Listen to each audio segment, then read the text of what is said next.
ಈಗ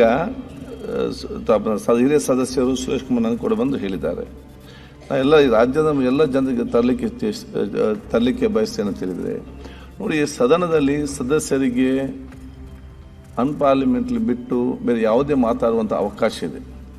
ಸದನ ಒಂದು ನಮ್ಮ ಕುಟುಂಬ ಇದ್ದಂತೆ.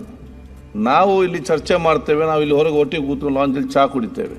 ನೀವು ಹೊರಗಿದ್ದವರು ಇದಕ್ಕೆಲ್ಲ ತುಂಬ ತಲೆ ಕೆಡಿಸ್ಕೊಂಡು ಯಾವುದು ಕೂಡ ಸರಿಯಲ್ಲ ಮತ್ತು ಅಗತ್ಯವಿಲ್ಲ ಅಂತ ಕೂಡ ಹೇಳಲಿಕ್ಕೆ ನಾನು ಇವತ್ತು ಬಯಸುವಂತು. ಸೊ ನಾವೊಂದು ಫ್ಯಾಮಿಲಿ ಇದ್ದಾಗ ಯಾಕೆ ಚರ್ಚೆ ಆಗ್ತೇವೆ, ಮತ್ತೆ ಒಂದಾಗ್ತೇವೆ, ಮತ್ತೆ ಮಾತಾಡ್ತೇವೆ.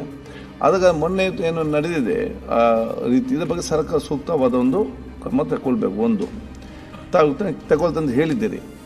ಎರಡನೇದೇನಂತ ಹೇಳಿದರೆ, ತಾವು ಹೇಳಿದಿರಿ ಸುರೇಶ್ ಕುಮಾರ್ಗೆ ಏನು ತೊಂದರೆ ಆಗುತ್ತೆ ನೋಡಿಕೊಳ್ಳಂತ.